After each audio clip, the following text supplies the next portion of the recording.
नमस्कार दोस्तों, डुग्गर विरसा के नए एपिसोड में आज आपका स्वागत है। आज हमारे साथ बैठे हैं ब्रिगेडियर डॉक्टर विजय सागर धीमान जी, जो आज हमें बताने जा रहे हैं कि हमारी स्टेट के फाउंडर महाराजा गुलाब सिंह जी के बारे में। गुलाब सिंह जी के लाइफ में क्या क्या कंट्रोवर्सीज रही हैं, उनका लाइफ कैसे रही है और उनके अचीवमेंट्स क्या रही हैं, ये सब बातें होंगी इस वीडियो में, तो वीडियो के एंड तक बने रहिएगा। अब हम चलते हैं ब्रिगेडियर साहब के पास। नमस्कार सर। नमस्कार। तो सर, आप महाराजा के बारे में कैसे शुरुआत करना चाहेंगे?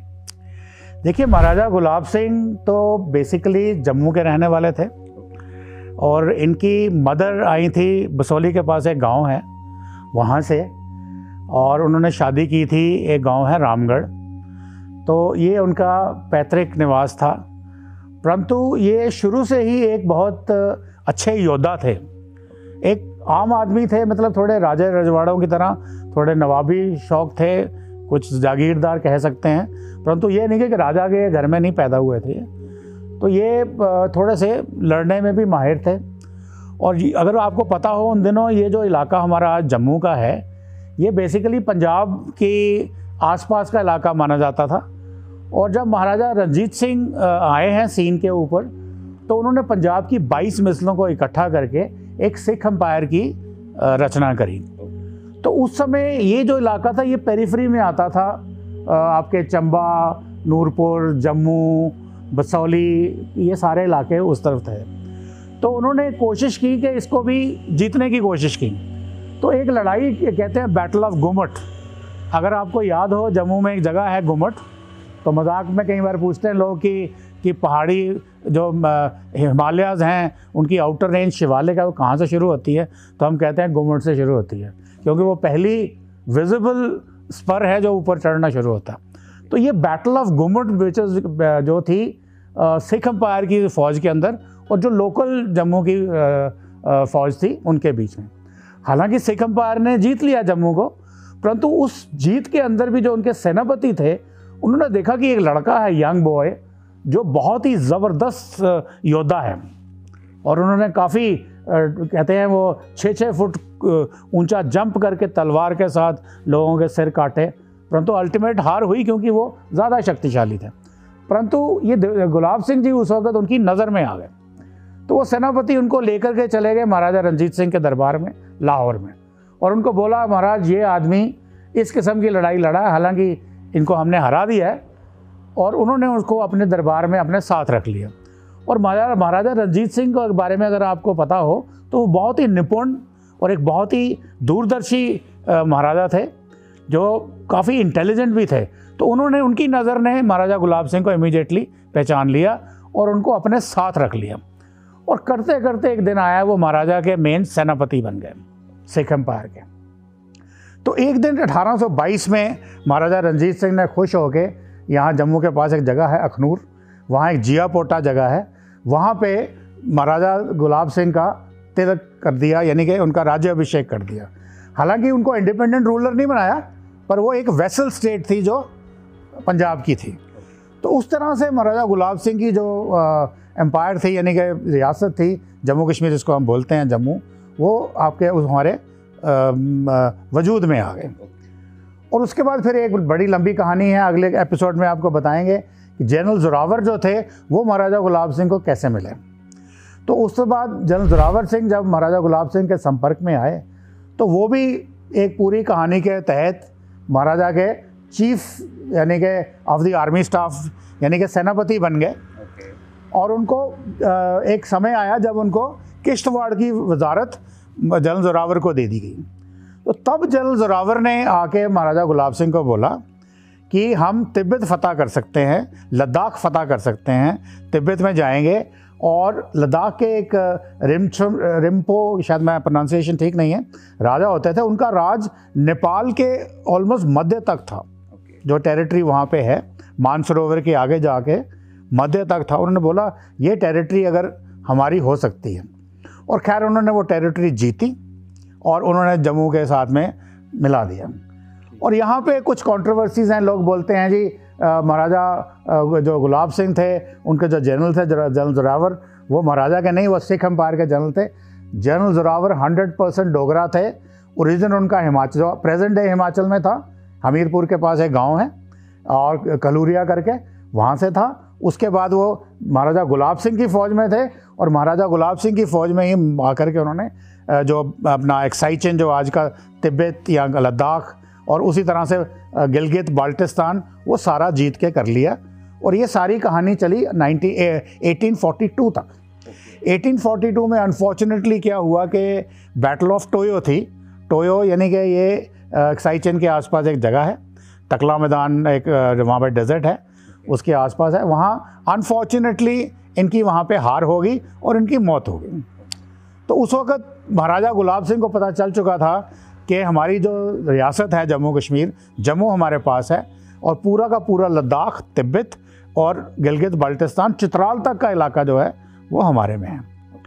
तो अब क्या होता है कि 1846 में जो एंग्लो सिख वॉर होती है, पर उसके पहले मैं आपको थोड़ा सा बता दूं, 1809 में ब्रिटिश जो थे, ईस्ट इंडिया कंपनी, वो बढ़ती चली आ रही थी नॉर्दर्न इंडिया की तरफ। तो उन्होंने ये बोला कि भाई हम तो east India company trading company है, हम अभी ब्रिटिश सल्तनत नहीं है कि हम किसी टेरिटरी को कंट्रोल करें। तो उनका एक स्लोगन था, ट्रेड नॉट द टेरिटरी। परंतु धीरे धीरे जब ट्रेड उन्होंने बनाना था तो टेरिटरीज भी तो उनके पास जीतनी शुरू होगी, तभी तो उनका ट्रेड बढ़ा, या पैसे बढ़े तो जो जिसको जीता उससे इंडेमनिटी ली, जिस राजे को हराया, तो उनका खजाना बढ़ा। पर फिर एक टाइम आगे उनके पास भी ऐसा आया कि उनको लगा कि अगर हमने ये महाराजा रणजीत सिंह को जीत भी लिया तो इसको हम होल्ड नहीं कर पाएंगे। तो 1809 में एक ट्रीटी ऑफ लाहौर होती है, जिसमें ये डिसाइड किया जाता है कि महाराजा रणजीत सिंह की जो फ़ौजें हैं और British India, east India company की जो फ़ौजें हैं, उनकी जो बॉर्डर सतलुज रिवर रहेगा। ठीक। तो ये ट्रीटी थी महाराजा रणजीत सिंह की अंग्रेज़ों के साथ, और इस तरह से अपना जो काम चलता चला गया। अब होता क्या है कि महाराजा रणजीत सिंह की 1839 में, if I am not wrong, death हो जाती है। तो उस वक़्त ये शायद ये डेट हो सकता गलत भी हो, मेरे दिमाग में ठीक से आ नहीं रही।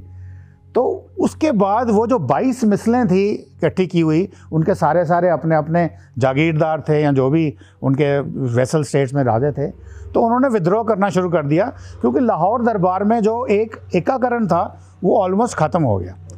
और महाराजा रणजीत सिंह जो बेटे थे दलीप सिंह जी, वो मेरे ख्याल में बहुत छोटी उम्र के थे, और उनकी जो मदर थी रानी जिंदा, वो उनका यानी कि क्या बोलते हैं, उनकी जगह पे राज शासन कर रही थी।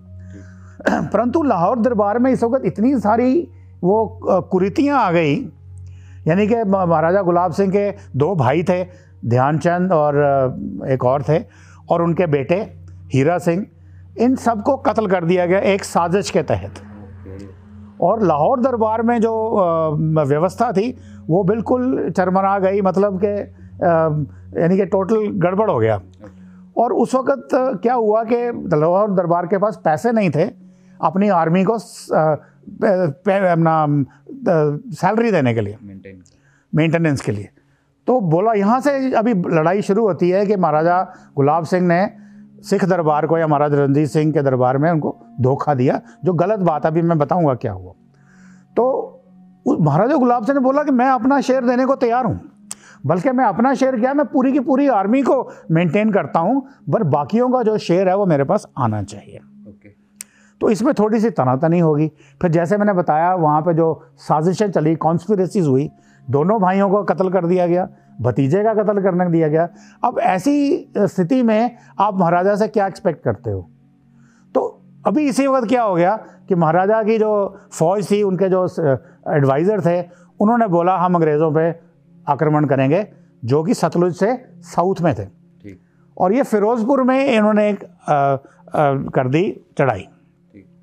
तो जब फिरोज़पुर में चढ़ाई हुई तो वहाँ उनको मदद चाहिए थी। अब उन्होंने बोला महाराजा गुलाब सिंह को अपनी फ़ौजें भेजिए। महाराजा गुलाब सिंह ने बोला कि मैंने अभी तक आपको बताया था कि एक हमारी ट्रीटी है महाराजा रणजीत सिंह की, तो आप उसको वायलेट मत करिए। और महाराजा गुलाब सिंह के संबंध अच्छे थे ब्रिटिश के साथ भी जो थे। तो बोले जब आप मेरी बात नहीं मान रहे तो मैं कैसे आपकी मदद कर सकता हूँ, मैं अंग्रेज़ों के जैसे कैसे जा सकता हूँ। अब इस बात पे सारे साहित्यकार कहते हैं या कुछ सिख एम्पायर के लोग कहते हैं कि महाराजा गुलाब सिंह ने साथ नहीं दिया। ऑब्वियसली सिख एम्पायर की हार हुई, वो मैं थोड़ी देर में कवर करता हूँ, पर साथ नहीं दिया। पर साथ कैसे देते?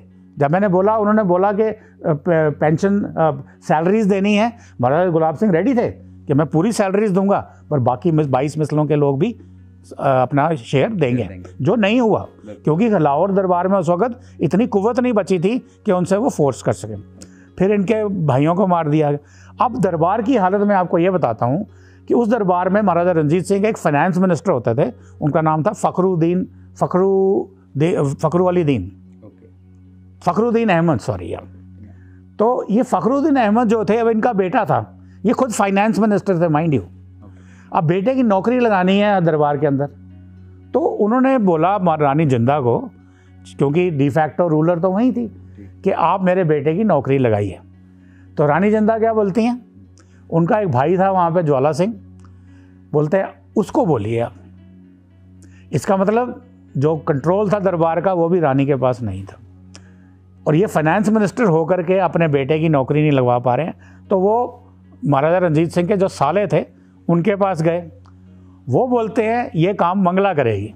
मंगला एक तवाइफ थी जो उसकी रखैल थी, यानी कि जो लाहौर दरबार की जो सारी एडमिनिस्ट्रेशन थी, पावर थी, वो उसके हाथ में थी। ऐसी सिचुएशन में आप क्या एक्सपेक्ट करते हो महाराजा गुलाब सिंह से?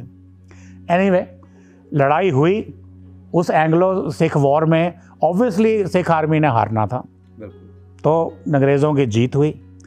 तो 9 मार्च 1846 को एक ट्रीटी ऑफ लाहौर होती है, सॉरी ट्रीटी ऑफ अमृतसर होती है, जिसमें अंग्रेज़ों ने उनको उनसे सरेंडर लिया और साथ में उनको बोला 1 करोड़ नानकशाही रुपए आप हमें इंडेमनिटी देंगे। अब यहाँ बहुत सारे कश्मीर के हमारे लोग बोलते हैं कि 1846 में महाराजा गुलाब सिंह ने हमें खरीदा, कोई खरीदा बेचा नहीं किसी को। ये एक वॉर इंडेमनिटी है जो वर्ल्ड ओवर जो भी विक्टर होता है वो हारे हुए आदमी से अपना पैसा हर्जाना वसूल करता है। तो ये 1 करोड़ का हर्जाने की बात हुई है 9 मार्च 1846 की। उसके बाद 16 मार्च 1946 में एक नेक्स्ट ट्रीटी ऑफ अमृतसर होती है, जो महाराजा गुलाब सिंह की और ईस्ट इंडिया कंपनी की होती है। ईस्ट इंडिया कंपनी बोलती है कि हमने हमारा सिख एम्पायर जीत ली है। अब सिख एम्पायर में कश्मीर का इलाका भी आता था, वो कश्मीर का जो वज़ीर था वो सिख एम्पायर के अंडर था, तो टेक्निकली स्पीकिंग कश्मीर अंग्रेज़ों के नीचे आ गया। और अब ये है ईस्ट इंडिया कंपनी, ये है तिजारत वाली कंपनी, ये इनको गवर्नेंस के बारे में पता नहीं है। तो इन्होंने बोला भाई हमें हर्जाना दो 1 करोड़ का। तो जो 16 मार्च को ट्रीटी होती है 1846 में, तो महाराजा गुलाब सिंह ने बोला भाई 1 करोड़ तो मेरे पास है नहीं, मैं कर नहीं सकता। तो बार्गेन करके उसको 75 लाख पे लाया गया, 75। उसमें कुछ इलाके जो जम्मू के थे, मान लो कांगड़ा के पास, चंबा के, नूरपुर के, ये हमने अपने इलाके दे दिए। कर आगे 75 लाख नानकशाही रुपयों के ऊपर सहमति होगी। अब उसमें से महाराजा गुलाब सिंह के पास भी इतने पैसे कहाँ थे, इकट्ठे करके दिए। 11 लाख रुपए जो थे वो महाराजा गुलाब सिंह ने लाहौर दरबार को देने थे। अब बहुत सारे सिख हिस्टोरियन इसको भी कोट करते हैं कि उन्होंने महाराजा ने पैसे देने थे, वो मानते हैं 11 लाख थे, तो वो उन्होंने बोला इसको भी एडजस्ट करिए, तो वो भी एडजस्ट कराए। तो इस तरीके से ये जो कश्मीर का एरिया था वो महाराजा की हाथ में आ गया और जम्मू कश्मीर एक बहुत बड़ी स्टेट बन गई। अब मज़ेदार बात यह है कि हम भारतीय हैं, जम्मू के लोग हैं, बहुत प्राउड डोगरे हैं। छत्रपति शिवाजी हमारे आइडॉल हैं, हम उनकी इज़्ज़त बहुत करते हैं, हमारे एक आइकॉन हैं हमारे देश के। उसी तरह महाराणा प्रताप एक आइकॉन है हमारे देश के, हम उनकी इज़्ज़त करते हैं। इवन महाराजा रंजीत सिंह, यार अफ़गानिस्तान के लोगों को पहली बार और आखिरी बार किसने हराया? Afghanistan is a place which has never been conquered by anybody except once, और वो थे महाराजा रंजीत सिंह, सिख एम्पायर। आज ये पेशावर और ये बलूचिस्तान के कुछ इलाके वगैरह जो आज पाकिस्तान में हैं, वो इंडिया का हिस्सा कैसे बने? ये तो सब अफगानिस्तान था। और ये जो डूरन लाइन बनी हुई है, इसीलिए तो अफगान बोलते हैं कि डूरन लाइन को हम नहीं मानते। ये अंग्रेज़ों ने, कहते हैं वो उनके नवाब को दारू पिला के रात को एक सिग्नेचर करवा लिए थे। तो कहने का मतलब ये है कि हम प्राउड हैं, बहुत इज़्ज़त करते हैं, उनकी मान करते हैं, तीनों का, सिख एम्पायर का, राजपूताना एम्पायर का, छत्रपति शिवाजी एम्पायर का। और हमारे यहाँ पे बनती है महाराजा गुलाब सिंह और जनरल जोरावर एक बनाते हैं जम्मू और कश्मीर स्टेट। अब इन चारों कैंपेन्स को आप कंपेयर करिए, महाराजा गुलाब सिंह या जनरल जोरावर सिंह किसी से भी कम नहीं है, बल्कि ज़्यादा ही होंगे। क्यों? महाराजा छत्रपति शिवाजी लड़े किस ऑल्टीट्यूड पे? प्लेन इलाकों में, छोटे मोटे पहाड़ी थे, उनके किले थे। उसी तरह से महाराणा प्रताप लड़े किस ऑल्टीट्यूड पे? सिख एम्पायर लड़ी किस ऑल्टीट्यूड पे? वहाँ पे लॉजिस्टिक्स लाइंस पूरी थी, आने जाने के रास्ते पूरे थे, तोप खाना उनके पास पूरा था, और वो सारे के सारे डिफेंसिव बैटल्स लड़ रहे थे। कभी अंग्रेज़ों के ख़िलाफ़, कभी मुग़लों के ख़िलाफ़, अपने आप को बचा रहे थे। छत्रपति शिवाजी ने थोड़ा बहुत अपनी जो सल्तनत का विस्तार किया, साउथ की तरफ नेवी बनाई, तो ये बहुत बड़े बड़े काम किए और हम we all proud of it. इसको हम किसी भी तरीके से कम नहीं आंकते। परंतु उसके मुकाबले में अगर हम महाराजा गुलाब सिंह और जनरल जोरावर को देखें, कहाँ लड़े वो? हाई ऑल्टीट्यूड पे, वहाँ सांस भी नहीं है, ऑक्सीजन भी नहीं है सांस लेने के लिए, खाने पीने का कोई साधन नहीं है, कोई रिसोर्स नहीं है। 20,000 डोगरे, 5,000 कश्मीरी, 25,000 आदमी गए और वहाँ लड़े। वहाँ पे सब ज़ीरो टेम्परेचर्स थे और खाने को कुछ था नहीं, एमुनिशन की सप्लाई अच्छी नहीं थी, फिर भी वहाँ लड़के जाके उनको जीत के आए। मतलब ये हमारे 3 जो एम्पायर्स थे, ये डिफेंसिव बैटल थी, हमारी ये वाली थी वो ऑफेंसिव बैटल्स थी। और वो भी एक बहुत ही इम्पॉर्टेंट, स्ट्रेटेजिकली इम्पॉर्टेंट जगह पे, पामीर नॉट, जहाँ से हिंदू कुश, कोराकरम, क्यूनलुन वैसे सारे शुरू होते हैं, और यहाँ पे कॉन्फ्लुएंस बनता है चाइना का, तिब्बत का, सेंट्रल एशिया का, रशिया का, अफ़गानिस्तान का, और रास्ता निकलता है पर्शिया की तरफ। तो ये बनाई ऑफेंसिव करके। उसके बाद ये तीनों एम्पायर्स जो हमारी छत्रपति शिवाजी की थी, या महाराणा प्रताप की थी, या महाराजा रंजीत सिंह की थी, वो उनकी डेथ के बाद ये एम्पायर्स ऑलमोस्ट ख़त्म हो गई, ये डिसइंटीग्रेट हो गई।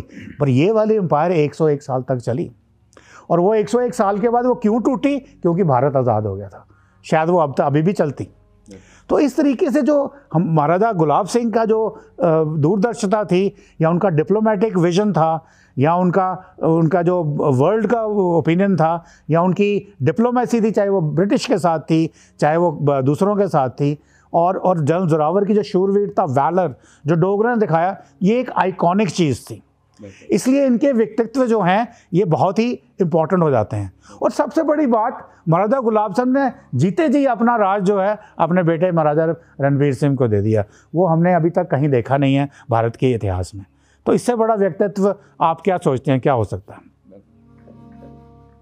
तो दोस्तों, आज के इस एपिसोड में हमें पता चला कि महाराजा गुलाब सिंह जी की कंट्रीब्यूशन क्या है हमारी स्टेट की फॉर्मेशन में। ऐसी ही वीडियोस को देखने के लिए हमारे चैनल को सब्सक्राइब कीजिए।